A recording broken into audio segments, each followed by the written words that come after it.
Greetings from Bangkok, Thailand, and welcome to 30 Minutes Promoting Unity and Diversity with Wanayran in Moving Cultures. Culturas en movimiento. Les saludamos este día con una invitada sumamente especial y en esta pose que nos dice que hay que celebrar la vida, que hay que preservar toda la naturaleza y su entorno. Hay que decir no a la discriminación, no a la injusticia, no a la exclusión y sí a la inclusión y la participación. Unidos en la diversidad. Nuestra invitada número 180, su nombre es Jenny Myton, es estadounidense hondureña. She is a combination of a US and Honduran nationality, and she has a very exciting story for us related to the oceans and the life with this specific situation that is part of our everyday life, water. So welcome, Jenny. How are you? Hello, Wani. Thank you so much for having me. I am just thrilled to be here. Especially if I can talk about my favorite subject, which is the oceans and coral reef protection. You know, the oceans connect us all. If we don't have blue, we don't have green. And so, you know, we need the oceans to survive as humans. And so it is an integral part. And it's just so important for all of our aspects of life that, you know, we really do have to pay attention. You can't just see the surface because the best part of the ocean is underneath it. And yeah, I'm thrilled to be here. Thank you so much, Wani. Bien, thank you, Jenny. Muchas gracias por aceptar la invitación de conversar un poco con nosotros, contarnos un poco sobre tus pasiones, sobre los proyectos que tienes para el 2022 y sobre todo cómo podemos contribuir a que el cambio climático pueda tener menos impacto en nuestras vidas y el océano es un elemento importante. So the first question is, who is Jenny Myton? Well, Jenny Myton, that's a kind of loaded. I am a Honduran US citizen, and my mother came down in the 70s with a Peace Corps to start the biology department in Honduras. So I say conservation is in the blood. She just passed it down to me, and you know, I've always wanted to protect nature, and life took me to study environmental engineering, and then I did a master's in sustainable development. But the thing that always called me was the oceans. And in one of my university trips, I was able to go to do my scuba diving course. And once that happened, Wani, and I was under the water and I saw the reef, I knew it instantly. This is what I have to do. This is what I have to protect. This is my life's work. And so I've been doing that. So I've used my other skills to apply it to coral reef conservation and local governance and building up local organizations so that they can protect the reefs. So we can all be stewards of this beautiful resource that we have. Jenny, you also took part in the AFS Intercultural Exchange Organization programs, and that's the place where I had the pleasure to meet you when you were just a teenager. So how did that experience play an important role of making you the person you are today? Wani, you know, I always say it's one of the best years of my life. I went to Norway from all places. From a tropical country and then I went to Norway and I didn't even have proper shoes to actually deal with that. But I've got to say, Wani, that I'm still in contact with my host family. In fact, my host sister came to visit me a couple of years ago and I spoke to her today as well. And being in Norway, coming from Honduras, where it's at that time, you know, 90s was a very closed society and women were expected to do certain things, but to be able to learn that you could open your mind and you can be whoever you want. And while I was in Norway, I was also supporting some of the nature and youth programs. And, you know, it was just really amazing. And that year actually set me on the path that I'm on today, that I actually working for conservation. Cuéntanos un poco también esa pasión que te mueve, que son los océanos y la humanidad y también el empoderamiento a las mujeres. Cuéntanos un poco de esas tres elementos: humanity, oceans, gender equality. You know, Wani, well, first I'm going to make a plug to the Roatán Marine Park. This is one of the organizations that I support. I don't know if you can see this. Fantastic. And then we're also going to give the welcome to the Ocean Soul flip-flop figures who are also part of your campaign protecting the oceans. Exactly. Well, you know, Wani, as you know, there aren't enough women in conservation. And I think women hold a very particular role because we are the, traditionally the caregivers, and the planet is something that we've been entrusted with. And so I encourage young ladies, women to really get into the science world, into the engineering world, because we need more hands. We need more women to actually help us create creative solutions so that we can solve the world's problems. We need more women in science. Jenny, let's now move to some technicalities. I know that you would like to give us some details about how can we do better protecting the environment, some information that we actually are not aware of, so how marine life is actually portrayed or understood in the scientific world. Okay, is it okay, Wani, if I share my screen and I can show a presentation? Please do. Okay, I'm hoping I can make this happen without having too many glitches. Yeah, here we are. Okay, let's see. Oh, I think I started from, so some of the technicalities. Okay. All right, so this is the Coral Reef Alliance. I work for them, and I'm in charge of the global conservation programs. These are some pictures of coral reefs, because the way that I see it, if you don't know them, you can't love them. And if you can't love them, you can't protect them. It's, you have to really understand. So I always encourage everybody that I meet to take a scuba diving course, to go snorkeling, to go to the ocean and look underwater, because that's where the magic happens. These are pictures of amazing corals. If you see that, there's each one of those are its own little animal that they're connected. So just imagine it's a colony of connected animals that share food, that share protection, that are, the same genetic clone. And so it's really interesting to see how they thrive. And if you look, like, let's take a deep down picture, you can actually see what they are. They look like little tentacles, like a little jellyfish, for example, and it's so interesting because these animals are so small, but they build their skeleton outside, and they take up less percent than 1% of the Earth's ocean, but they're home to more than 4,000 species of fish, more than 850 species of corals. Wow. And you know what? You can see these structures from space. And so you just think about it. The animals are the size of your small finger, and they're building these structures that you can see from space. Wow.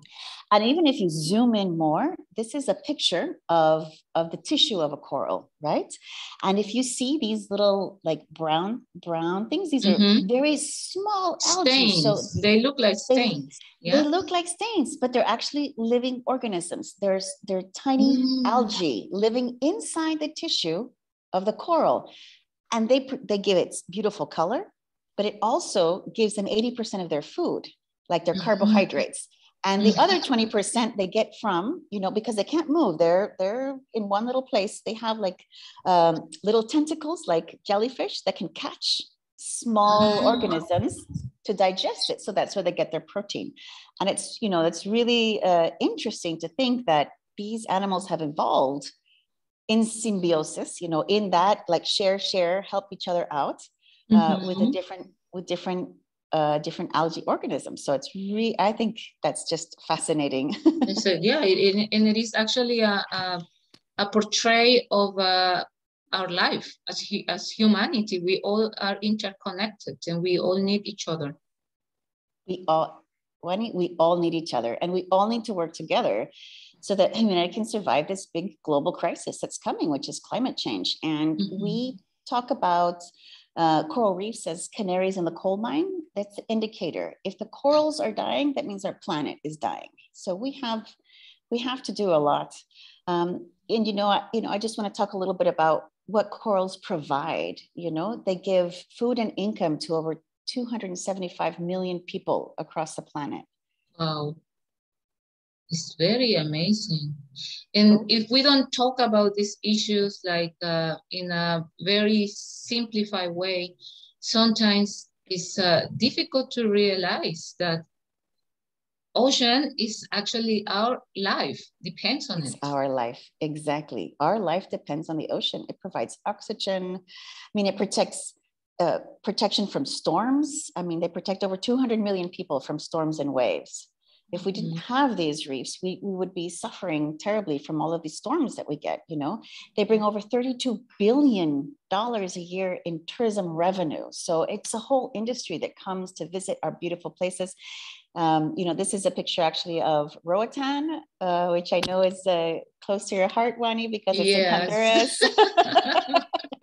And that's where I live, but we depend on tourism. And so, and tourism needs to have beautiful coral reefs, be good, clean water for tourists to swim and for corals to thrive. Jenny, you know, now that you're talking about Roatán, tell us how do the health crisis and the pandemic actually benefit the ocean or actually impacted the tourism industry? How can you put these two situations together and let us know what happened in these 2.5 years? Hi, Wani. Okay.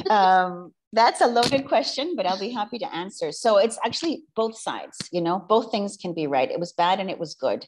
So it was good for the environment because we didn't have so many tourists, which means we didn't have so much of a stretch on our local infrastructure. So our water quality in the ocean became better. But then on the other side, we didn't have that tourism income.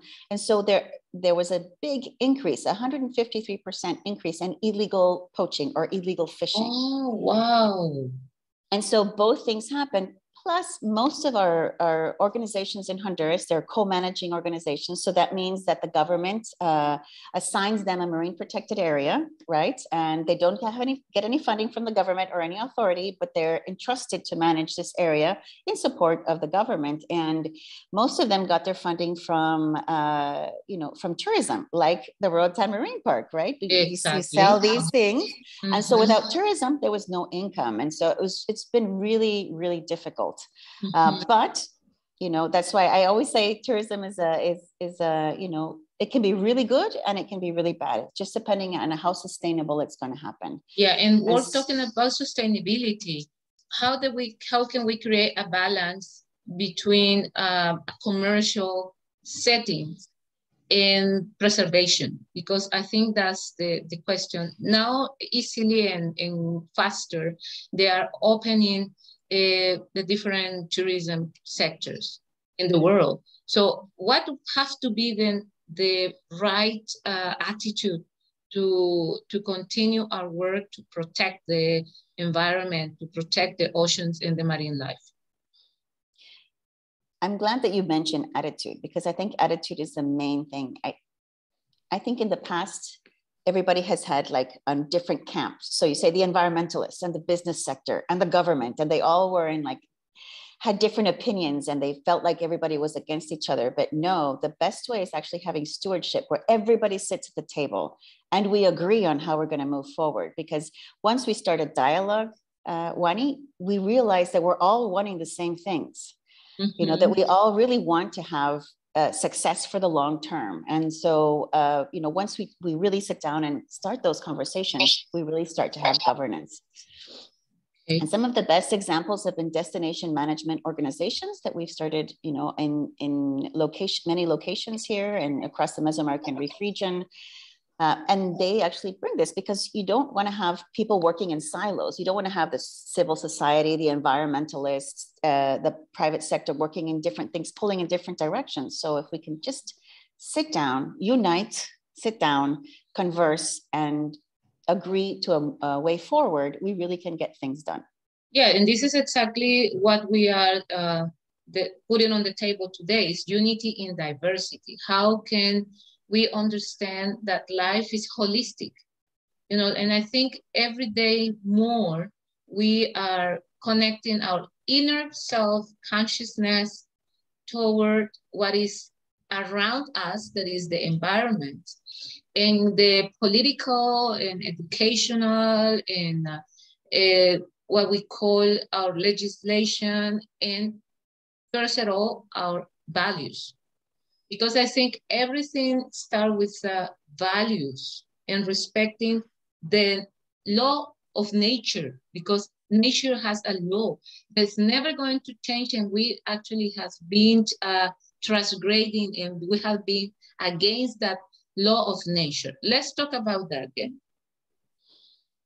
Wow, thanks. That's another heavy subject, but I agree with you. We have to be holistic and thinking of solutions, and we have to integrate everybody, because if we don't integrate everybody, we're not going to get to a common ground. And, you know, again, the ocean sustains us.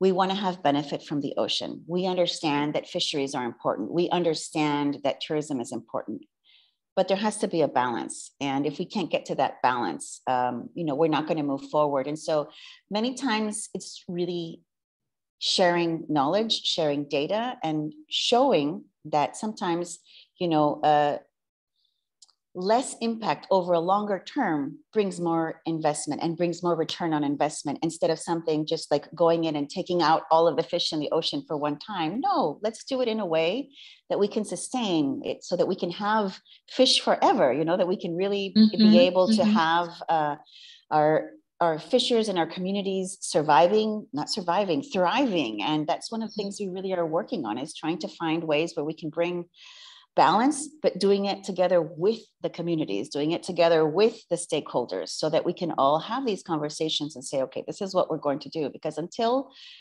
we as the community members are empowered and really want to make a positive change, we're not going to ensure our own survival. Jenny, you have some other images to share with us. Yes. You know, a lot of folks don't know that coral reefs also produce a lot of medicines. Like 50% of the cancer drugs that are used now today have been derived from coral reefs. The HIV retrovirals, ulcers, pain medication, they come from the reef. So we have a pharmacy down there that we have not really been able to study long enough. Wow. And even though I was mentioning it was less than 1%, 0.1% of the oceans, the coral reefs are home to 25% of all marine life. Just imagine such a small portion being home to all 25% of all marine life. And then of course, you know, it's really important. It's ingrained in so many cultures on how you live with the ocean. It's something that I found amazing was that in Hawaii, they consider corals to be their ancestors in their traditional stories. And so they don't want to harm their ancestors. I think that's something that's just so true. And if we all took a look at that, like if we all really thought that the oceans are the ones that have made us thrive, that have made our species survive, I think we would see it in a different light, instead of just seeing something that we can take.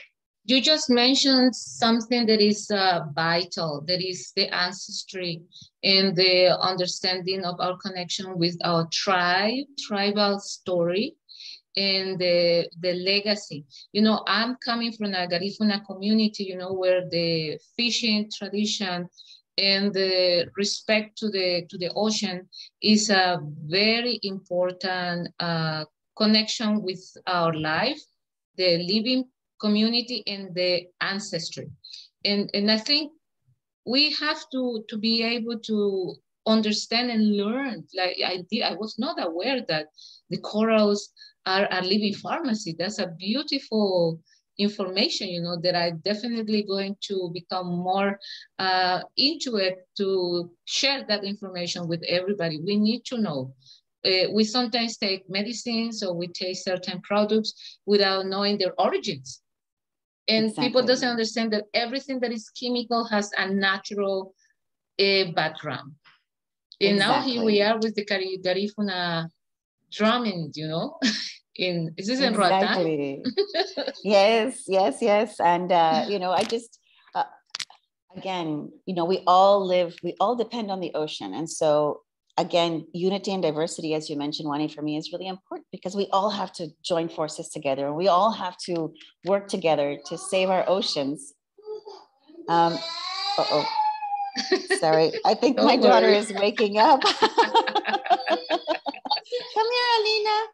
Alina, come and join us. So her name is Alina Cordelia, and I named her Cordelia because there's a beautiful coral reef that we were able to protect in 2012 named Cordelia Banks. Oh. And so it's got the highest live coral cover in all of the Mesoamerican reef region, and it's home to a really important critically endangered species.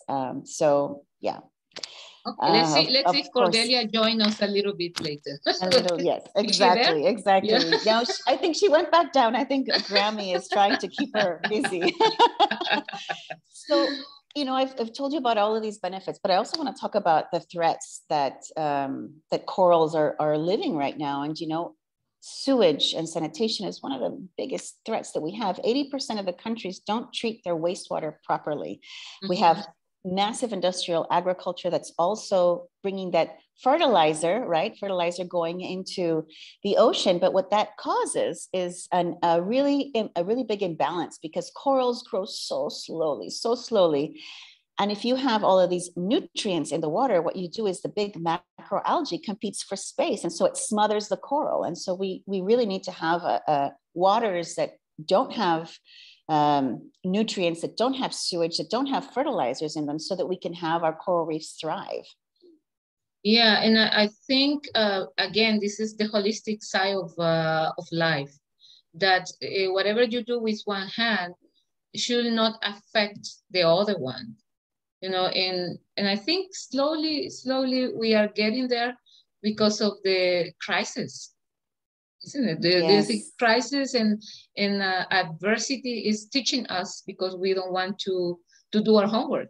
What do you think about that?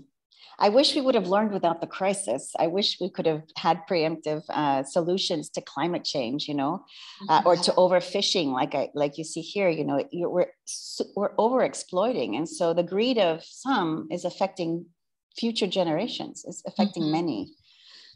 Again, the same thing with unsustainable tourism. You can have a balance, and I've seen where sustainable tourism works. But if you're greedy, and if you just want to get a high return on your investment over the short term, you're going to have issues. And of course, then every one of us also has ways that we can do anytime we're visiting an area with nature, etc. You know, we have to really protect it. And at the end, I'll show a video a very quick video of what the 5 things you can do when you're visiting areas with coral reefs and oceans. And of course, one of them is making sure you don't take out any wildlife, especially starfish, right? You know, that's such an important thing.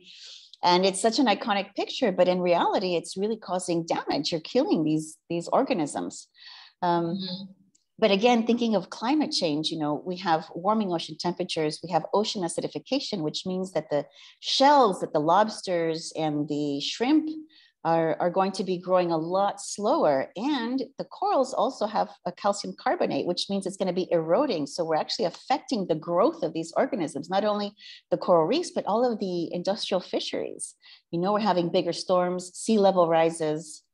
But again, I don't want to be all doom and gloom, Wani, because, you know, we can do it. If we try and keep them healthy, so reduce those threats, we reduce overfishing, we reduce sewage and going into the water, we reduce sediment going into the water, and we reduce our greenhouse emissions, we can turn this around.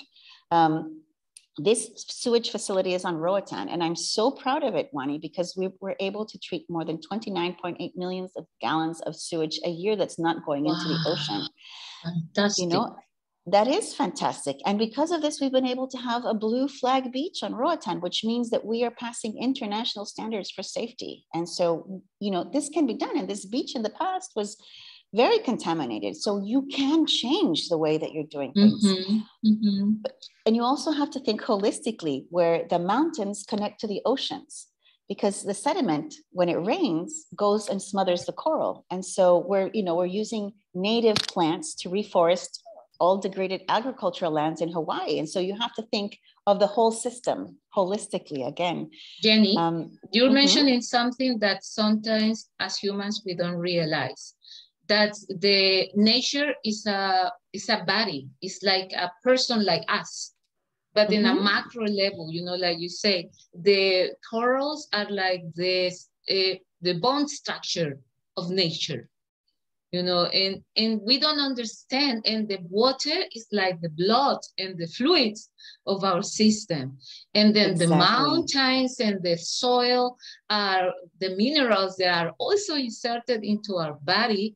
And, you know, of course, the birds and the flowers are part of our aesthetical external body. I think we need to become every day more related that every element of the nature is a representation of our micro world, because we are just a small piece of the universe.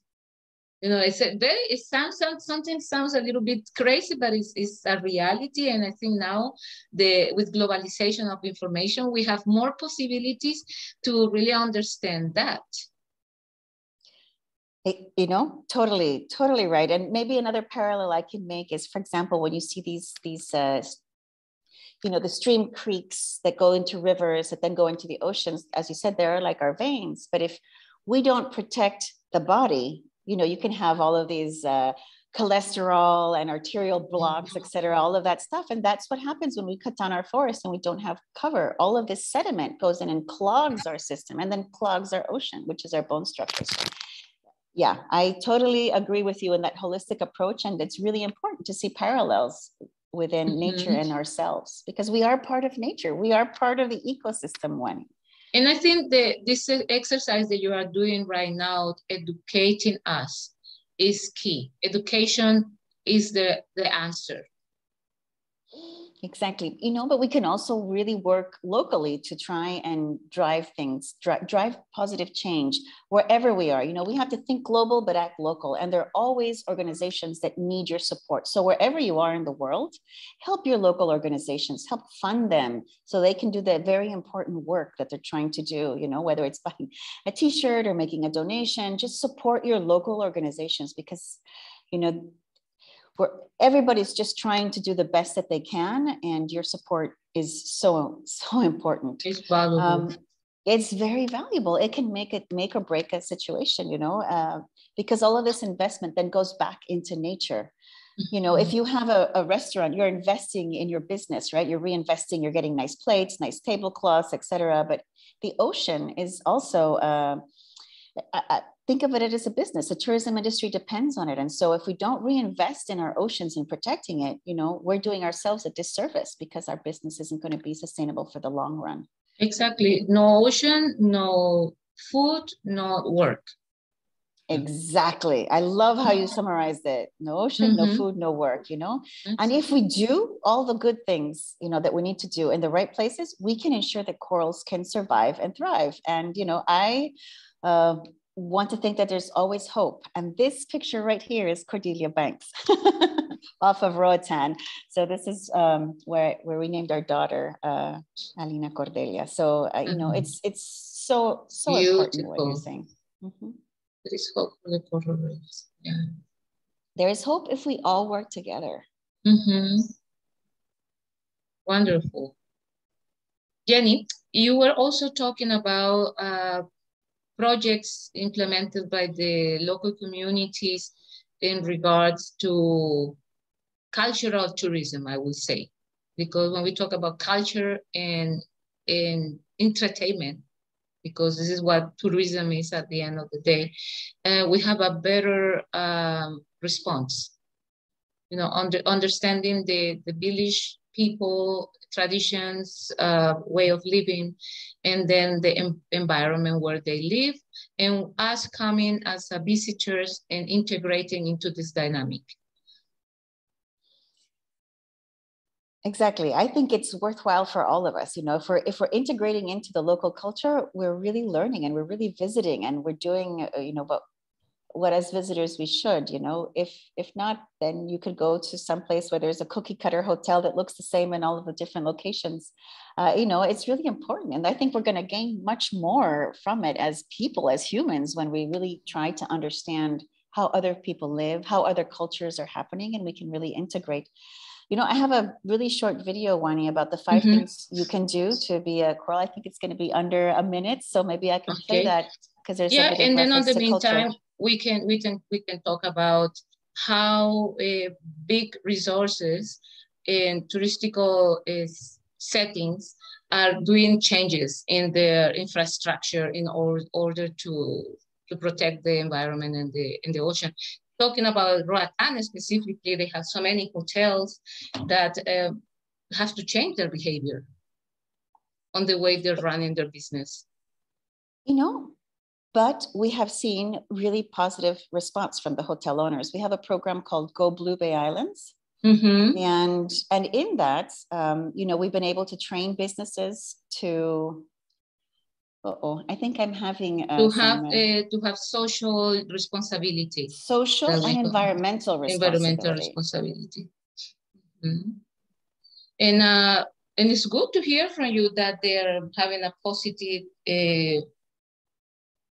connection with the initiative, because sometimes it's not only about response, it's about the connection.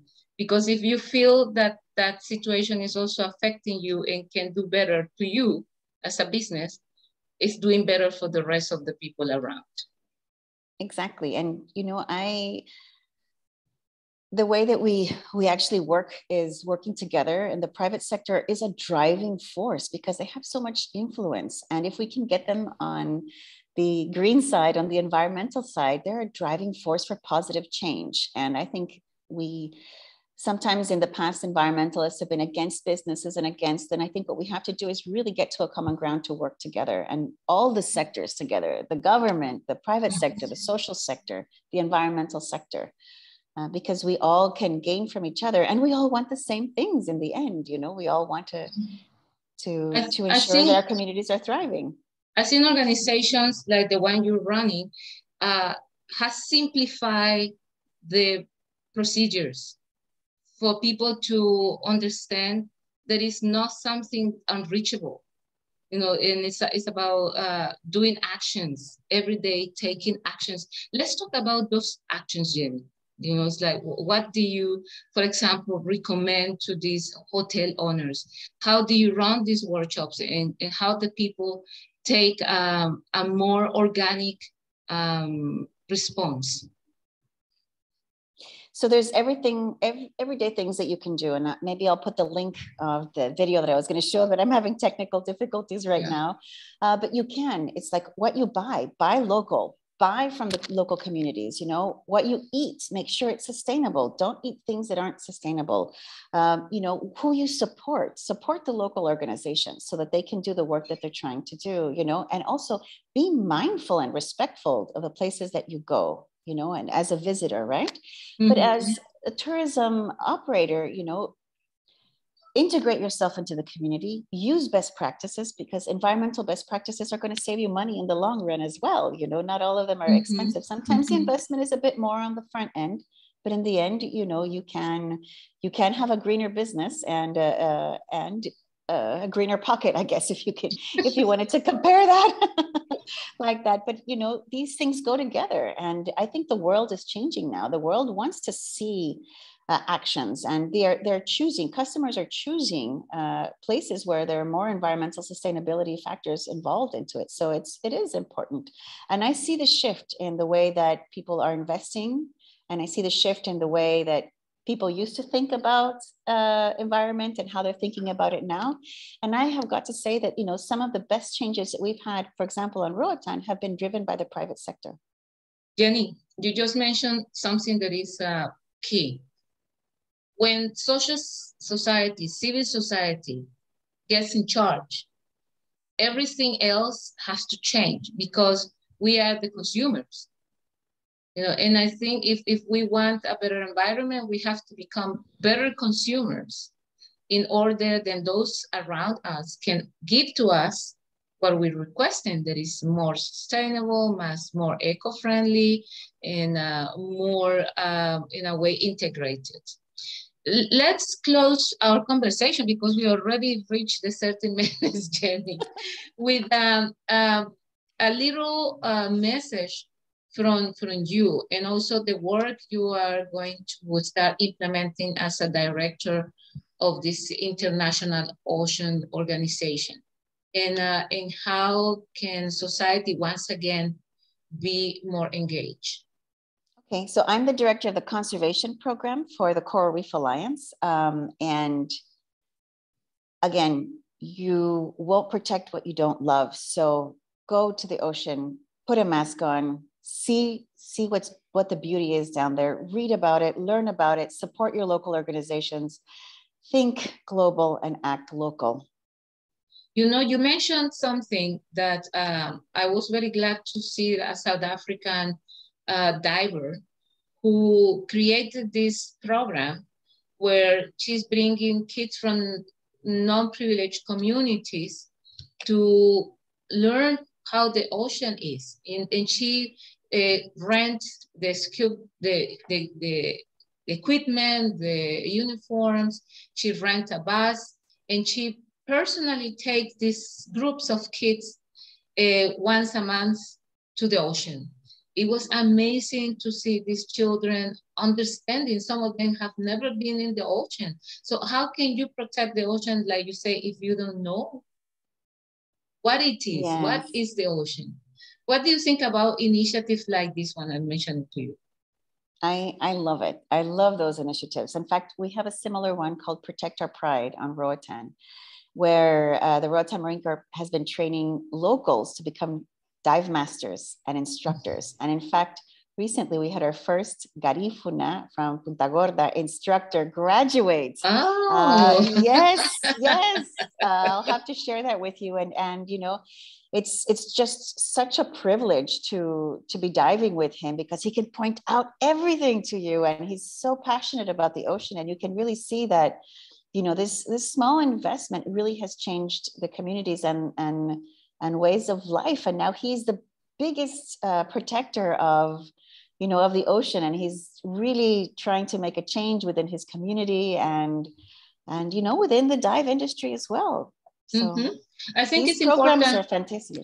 And I think it's very vital that we continue creating intercultural exchange of knowledge with oceans around the globe. You know, how can you get experts from Asia or from Europe or from Africa and getting together, because now you're working at the global level, you know, and I'm so happy because that position is in your hands in order to make this kind of exchange of knowledge possibilities available, you know, and to learn from each other and to balance the situation of the ocean at the global level. What possibilities are to do those kind of activities? I think they're very necessary. And there are already some platforms like Panorama Blue Solutions that is funded by the German government, where you can go in and you can see solutions of what people have done across the different oceans. And yes, we have been part of those solutions. We have some of our solutions on that page, but the important thing is that, you know, we're all facing very similar threats. You know, you could think my island is different or my country is different, but we're all facing the same threats. And so if we work together and we learn from each other, what did they do over there? Like if we can fix a sanitation problem in West End, Roatán, we can definitely fix it in Hawaii, or we can definitely fix it in Thailand. You know, in Thailand, exactly. Yeah. We can fix it. And let's learn about what they did and you know, how we do that. You know, I truly believe that more information and information sharing really will help the different groups, because we need more masks and more fins, or basically more hands trying to solve the ocean's problems. And if we can exchange information, like if somebody knows how to do it better, or we can learn, or we can adapt, that's the best way, you know? Fantastic. Jenny, we're going to end up again our conversation with our arms crossed, saying yes to inclusion, saying yes to participation, and saying yes to unity and diversity. Jenny, thank you so much. Keep it up. Keep sharing with us new information and ideas to continue our work to love the ocean and humanity. Thank you. I'll send you a big kiss. And looking forward to being in contact with you again, Jenny. Take care. Thank you. Take care, Wani. Bye-bye, Jenny. Bye.